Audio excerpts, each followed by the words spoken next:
Hi అండి. Welcome to our channel Ekadanta foods. ముందుగా అందరికీ వినాయక చవితి శుభాకాంక్షలు. ఈరోజు మన వీడియోలో వినాయకుడికి ప్రసాదంగా ఖచ్చితంగా పెట్టే ఉండ్రాళ్ళు, పాయసం ఎలా తయారు చేసుకోవాలో చూపించబోతున్నాను. ముందుగా ఒక గిన్నెలో ఒక గ్లాస్ పాలు పోసుకొని, అదే గ్లాస్‌తో 1 ½ గ్లాస్ వాటర్ పోసుకోవాలి. నేను ఈ గ్లాస్ కొలతలతో పోసుకున్నాను. ఇప్పుడు స్టవ్ ఆన్ చేసుకొని పాలు ఒక పొంగు రానివ్వాలి. మీకు ఎలాంటి ఫుడ్ ఐటెమ్స్ కానీ, వెజ్ పికిల్స్ గానీ, నాన్ వెజ్ పికిల్స్ గానీ, కారపొడులు గానీ ఏది కావాలనుకున్నా కింద కనిపిస్తున్న వాట్సాప్ నంబర్ ద్వారా మీరు ఆర్డర్ చేసుకోవచ్చు. ఇప్పుడు ముందుగా నానబెట్టుకున్న 1 కప్పు బియ్యాన్ని ఇందులో వేసుకొని ఉడకనివ్వాలి. అన్నం మంచిగా ఉడికిన తర్వాత 1 కప్పు బెల్లం తురుమును కూడా వేసుకొని స్టవ్ ఆఫ్ చేసుకోవాలి.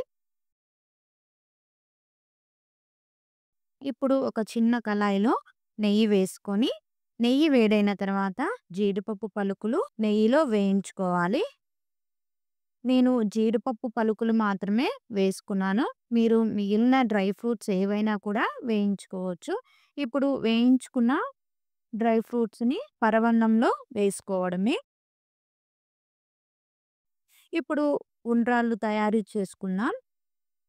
దీనికోసం ముందుగా కళాయి పెట్టుకొని 1 కప్పు బెల్లం, 1 టీ స్పూన్ నెయ్యి వేసుకొని, బెల్లం కరిగిన తర్వాత ఒక కప్పు కొబ్బరి పౌడర్‌ను కూడా వేసుకొని బాగా కలుపుకోవాలి.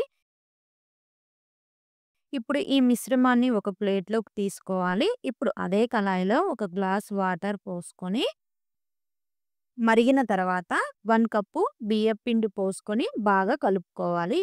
ఇప్పుడు ఈ పిండి ముద్దలా అయ్యే వరకు కలుపుకొని ప్లేట్‌లోకి తీసుకోవాలి.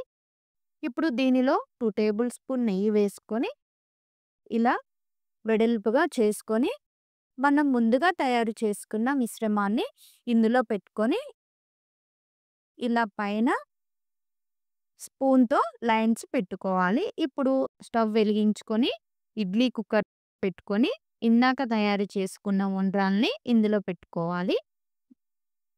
ఇప్పుడు మూత పెట్టుకొని 10 మినిట్స్ ఉంచి మూత తీయాలండి. అంతే అండి. ప్రసాదాలనేది రెడీ అయిపోయింది. మీరు కూడా ట్రై చేయండి. Thank you for watching.